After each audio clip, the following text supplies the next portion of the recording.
Lecturas de Tabaquería presenta La historia interminable.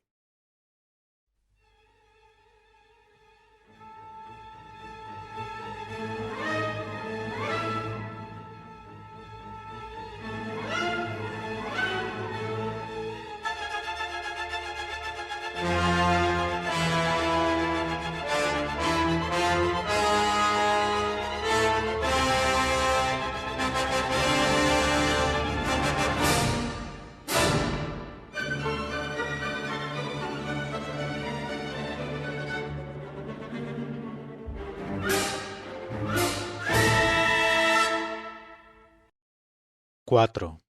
Y Gramul el múltiple. Dos tormentos empezaba a sufrir Atreyu, hambre y sed. Hacía 2 días que había dejado el pantano de la tristeza, y desde entonces vagaba por un desierto de piedra en el que no había un ser vivo. Lo poco que le quedaba aún de provisiones se había hundido con Artax en el agua negra. Inútilmente escarbó con las manos entre las piedras para encontrar alguna raíz. Allí no crecía nada, ni siquiera musgos o líquenes. Al principio se había alegrado de sentir al menos suelo firme bajo los pies, pero poco a poco tuvo que confesarse que su situación más bien había empeorado.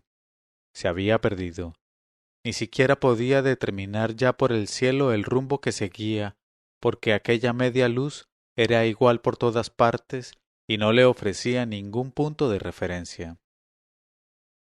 Un viento frío soplaba incesantemente en torno a las agujas de piedra que se alzaban a su alrededor. Escaló crestas y cumbres rocosas, subió y bajó, pero nunca se le ofreció otra vista que la de más y más montañas, detrás de las cuales había otras cadenas montañosas, y así hasta el horizonte en todas direcciones. Y nada vivo, ningún bichito ni hormiga, ni siquiera los buitres, que suelen seguir a los caminantes perdidos hasta que se desploman. No había ya duda. La región en que se había extraviado eran las montañas muertas. Pocos las habían visto nunca y casi ninguno había regresado de ellas. Pero en las leyendas que contaba el pueblo de Atreyu se hablaba de esas montañas. Recordó una estrofa de una vieja canción. Más valiera al cazador sucumbir en los pantanos, porque en las montañas muertas, en el abismo profundo, habita Igramul el múltiple, el horror de los horrores.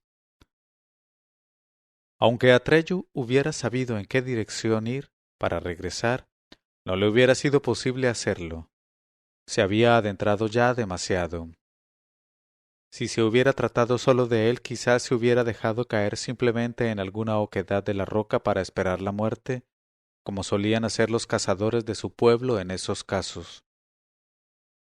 Sin embargo, estaba en la gran búsqueda, y se encontraba en juego la vida de la emperatriz infantil y de toda fantasía. No podía darse por vencido. Por eso siguió subiendo y bajando montañas, dándose cuenta a veces de que, desde hacía mucho rato, caminaba como un sonámbulo mientras su mente vagaba por otros lugares y regresaba solo de mala gana. Bastián se estremeció. El reloj de la torre dio la 1. Por hoy las clases habían terminado. Escuchó el ruido y los gritos de los niños que, abajo, salían de las aulas y corrían por los pasillos.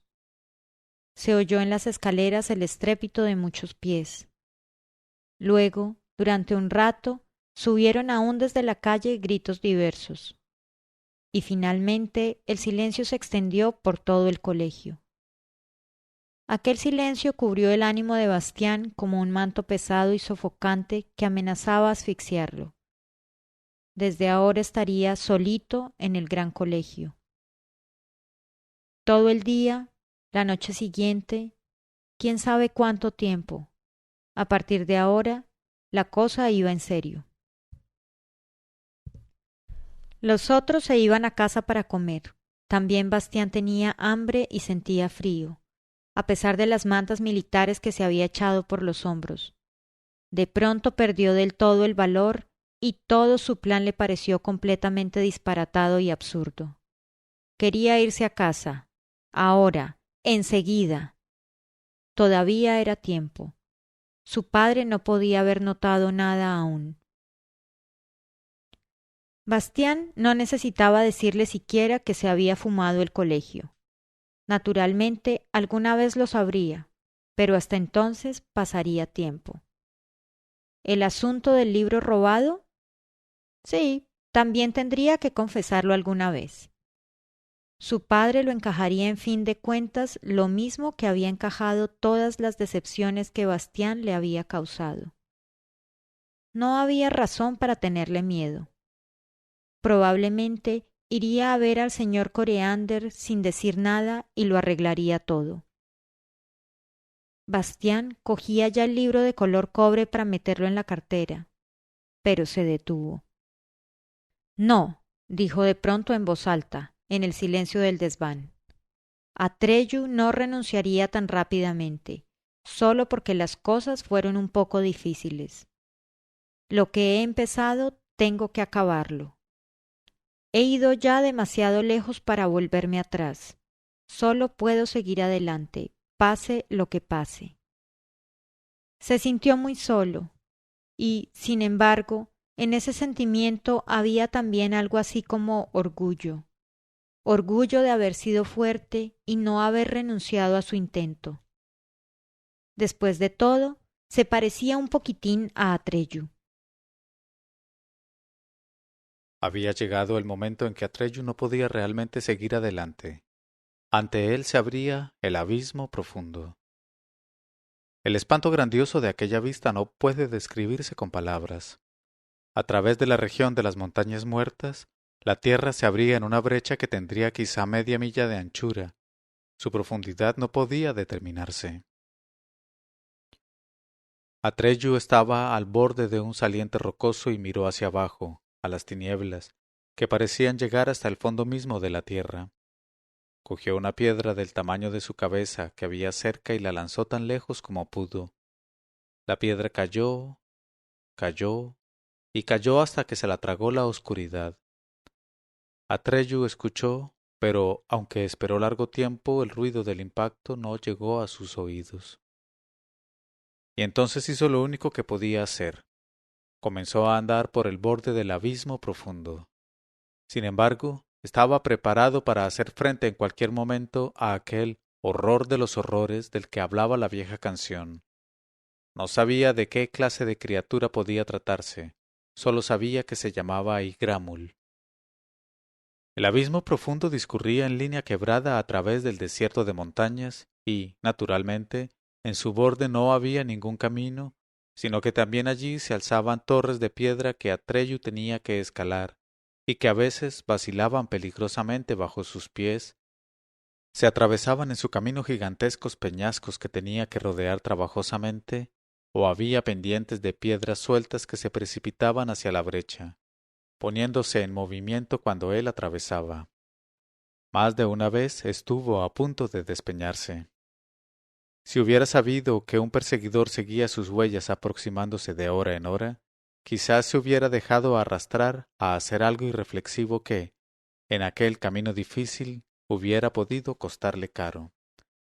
Se trataba de aquel ser de las tinieblas que lo perseguía desde que salió.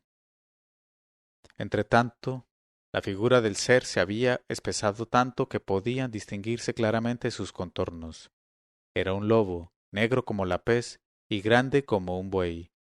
Con el hocico pegado al suelo trotaba sobre la pista de Atreyu a través del desierto de piedra de las montañas muertas. Le sobresalía mucho la lengua de la boca y llevaba los belfos retraídos, de forma que podían verse sus terribles dientes. El olor fresco le decía que sólo unas millas lo separaban de su víctima, y esa distancia disminuía sin cesar. Pero Atreyu nada sabía de su perseguidor y buscaba su camino cauta y lentamente. Cuando estaba en una estrecha caverna que atravesaba un macizo de roca como si fuera una especie de tubo curvado, oyó de pronto un estruendo que no se parecía a ningún ruido que hubiera oído jamás. Era un rugir y un bramar, y un resonar, y al mismo tiempo Atreyu sintió que toda la roca en que estaba se movía, y oyó los bloques de piedra que, fuera, caían con estrépito por las laderas de la montaña. Esperó un poco para ver si cedía el terremoto, o lo que fuera, y cuando por fin cesó, continuó arrastrándose. Llegó por fin a la salida y asomó con precaución la cabeza. Y entonces vio esto. Sobre las tinieblas del abismo profundo, de un borde a otro, colgaba una monstruosa tela de araña, y en los pegajosos hilos de aquella red, gruesos como maromas, se retorcía un gran dragón blanco de la suerte, sacudiendo la cola y las garras y enredándose, sin embargo, cada vez más desesperadamente. Los dragones de la suerte son de los animales más raros de fantasía. No se parecen en nada a los dragones corrientes ni a los célebres que, como serpientes enormes y asquerosas, viven en las profundas entrañas de la tierra, apestan y vigilan algún tesoro real o imaginario. Estos engendros del caos son casi siempre perversos o huraños, tienen alas parecidas a las de los murciélagos, con las que pueden remontarse en el aire ruidosa y pesadamente, y escupen fuego y humo. En cambio, los dragones de la suerte son criaturas del aire y del buen tiempo, de una alegría desenfrenada y, a pesar de su colosal tamaño, ligeros como una nubecilla de verano. Por eso no necesitan alas para volar. Nadan por los aires del cielo lo mismo que los peces en el agua. Desde tierra parecen relámpagos lentos, y lo más maravilloso en ellos es su canto. Su voz es como el repicar de una gran campana y, cuando hablan en voz baja, es como si se oyera el sonido de esa campana en la distancia. Quien escucha alguna vez su canto, no lo olvida en la vida y sigue hablando de él a sus nietos. Pero el dragón de la suerte que Atreyu veía ahora no se encontraba en una situación en que tuviera ganas de cantar. Su cuerpo largo y flexible, cuyas escamas de color madreperla brillaban rosadas y blancas, colgaba retorcido y preso en la enorme tela de araña. Las largas barbas del hocico del animal, su abundante melena y los flecos de su cola y de sus miembros estaban enredados en las cuerdas pegajosas, de forma que apenas podía moverse. Sólo sus globos oculares de color rubí, en medio de su cabeza, parecida a la de un león, brillaban indicando que aún estaba vivo. Aquel soberbio animal sangraba por muchas heridas, porque había algo más, algo gigantesco que, una vez y otra, se precipitaba con la velocidad del rayo sobre el cuerpo del blanco dragón, como una nube negra que cambiara de forma sin cesar. Tan pronto parecía una araña gigante de grandes patas, muchos ojos ardientes y un grueso cuerpo cubierto por una maleza enmarañada de pelos negros, como se convertía en una gran mano de largas garras que intentaba aplastar al dragón de la suerte, y al momento siguiente se transformaba en un gigantesco escorpión negro que, con su aguijón venenoso, atacaba a su propia víctima.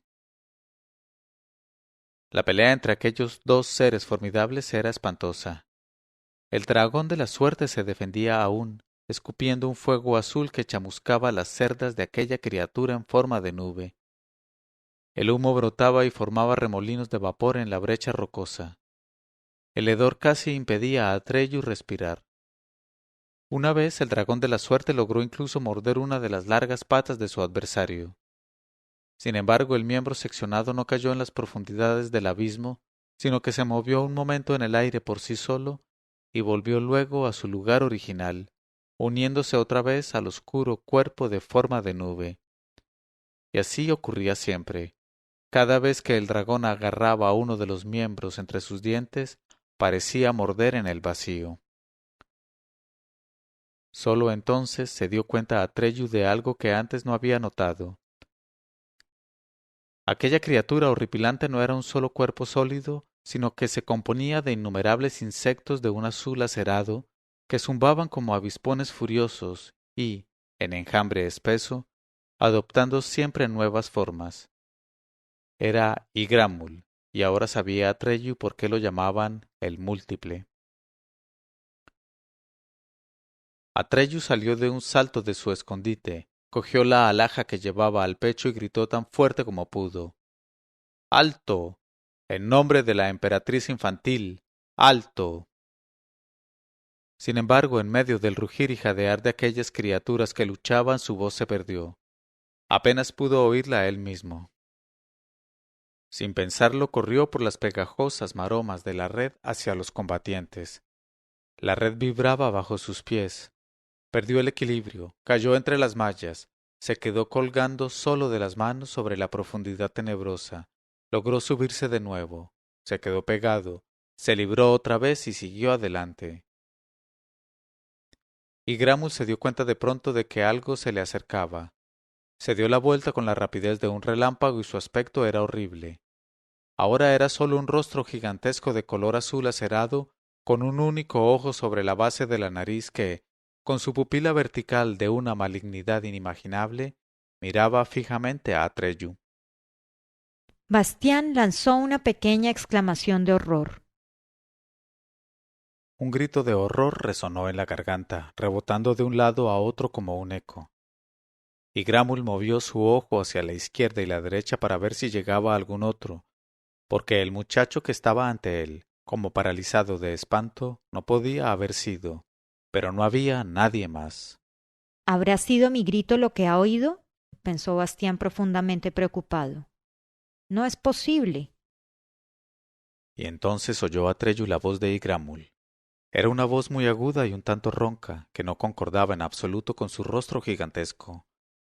Además, su boca no se movía al hablar. Era el zumbido de un enorme enjambre de avispones que formaba palabras. Un bípedo, le oyó decir Atreyu. Después de tanto pasar hambre, 2 bocados exquisitos. Hoy es un día de suerte para Igramul. Atreyu tuvo que hacer acopio de todas sus fuerzas. Sostuvo el esplendor ante el único ojo del monstruo y le preguntó: ¿Conocéis este signo? Acércate, bípedo. Zumbó el coro de muchas voces, y Gramul no ve muy bien. Atreyu dio otro paso hacia el rostro, y Gramul abría ahora la boca. En lugar de lengua tenía innumerables antenas, pinzas y tentáculos. Más cerca, zumbó el enjambre. Atreyu dio otro paso adelante, quedando tan cerca del rostro que ahora podía ver claramente los incontables seres distintos de color azul acerado que revoloteaban en confusión. Y, sin embargo, aquel horrible rostro permanecía totalmente inmóvil. Soy Atreyu, dijo, y cumplo una misión de la emperatriz infantil. En mal momento llegas, respondió el colérico zumbido tras una pausa. ¿Qué quieres de Igramul? Como ves, está muy ocupado. Quiero ese dragón de la suerte, respondió Atreyu. Dámelo. ¿Para qué lo quieres, bípedo Atreyu? He perdido mi caballo en el pantano de la tristeza. Tengo que ir al oráculo del sur, porque sólo Uyulala puede decirme quién es capaz de dar un nuevo nombre a la emperatriz infantil. Si no recibe ese nombre morirá, y con ella toda fantasia. También vosotros, Igramul, a quienes llaman el múltiple. Ah, llegó desde el rostro como un sonido prolongado. ¿Esa es la razón de que haya esos lugares donde no queda nada? Sí, replicó Atreyu, así que también vosotros lo sabéis, Igramul. Sin embargo, el oráculo del sur está demasiado lejos para que yo pueda llegar a él en el tiempo que dure mi vida. Por eso os pido el dragón de la suerte. Si me lleva por los aires, quizá pueda llegar aún a mi destino. En el enjambre revoloteante que formaba el rostro se pudo oír algo que podía ser una risa ahogada de muchas voces. Te equivocas, bípedo Atreyu. Nada sabemos del oráculo del sur ni de Uyulala. Pero sabemos que ese dragón no puede llevarte ya. E incluso, aunque no estuviera herido, vuestro viaje duraría tanto que, entre tanto, la emperatriz infantil moriría de su enfermedad. No puedes medir tu búsqueda teniendo en cuenta tu vida, bípedo Atreyu, sino la suya. La mirada del ojo de pupila vertical era difícilmente soportable y Atreyu bajó la cabeza. Eso es cierto, dijo en voz baja. Además, siguió diciendo el rostro sin moverse, el dragón tiene ya en el cuerpo el veneno de Igramul. Como mucho le queda una horita de vida. Entonces no hay esperanza, murmuró Atreyu, ni para él, ni para mí, ni tampoco para vosotros, Igramul. Bueno, zumbó la voz, al menos Igramul habrá comido bien otra vez. Pero no es nada seguro que se trate realmente de la última comida de Igramul. Él conoce un medio que te llevaría en un santiamén hasta el oráculo del sur. Que te guste o no, bípedo Atreyu, es otra cuestión. ¿Qué quieres decir? Es el secreto de Igramul. Pero también las criaturas del abismo tienen sus secretos, bípedo Atreyu. Igramul no lo ha revelado nunca hasta ahora. Y también tú debes jurar que nunca lo revelarás, porque le perjudicaría a Igramul. Le perjudicaría mucho a Igramul que se supiera. Lo juro, habla. El enorme rostro azul acerado se inclinó un poco hacia adelante y zumbó de una forma casi inaudible. Debes dejar que Igramul te muerda. Atreyu retrocedió asustado. El veneno de Igramul, siguió diciendo la voz, mata en el plazo de 1 hora, pero da también a quien lo recibe la facultad de trasladarse al lugar de fantasía que desee. Piensa en lo que ocurriría si eso se supiera. A Igramul se le escaparían todas sus víctimas. ¿1 hora? Exclamó Atreyu. ¿Pero qué puedo hacer en 1 hora? Bueno, susurró el enjambre. En cualquier caso es más que todas las horas que aún te quedan aquí. Decídete.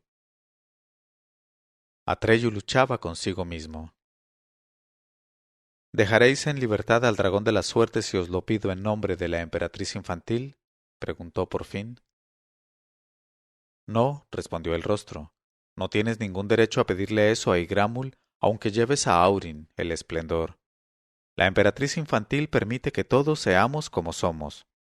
Por eso también Igramul se inclina ante su signo, y tú lo sabes muy bien. Atreyu seguía teniendo la cabeza baja. Lo que Igramul decía era verdad.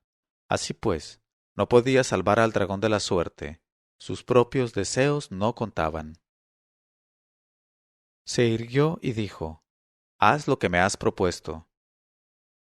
Con la rapidez del relámpago la nube azul acerada cayó sobre él, rodeándolo por todas partes. Atreyu sintió un furioso dolor en el hombro izquierdo y solo pensó, «Al oráculo del sur». Luego la vista se le nubló. Cuando poco después el lobo llegó a aquel lugar, vio la enorme tela de araña, pero a nadie más.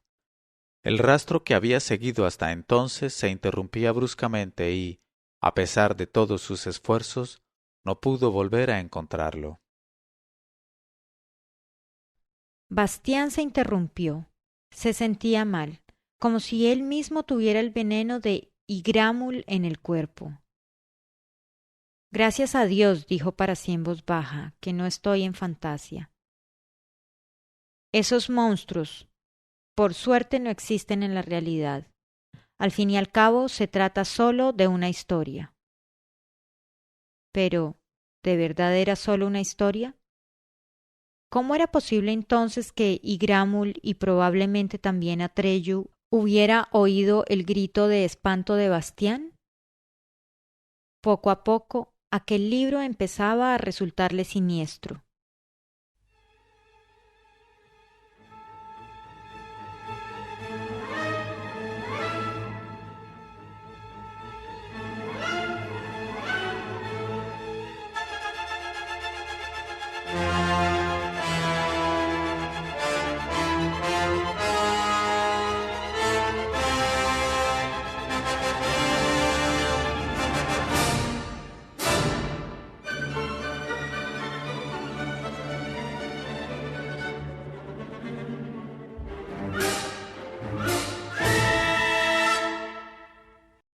Leyeron este capítulo Mauricio Duque Arrubla y Claudia Lozano.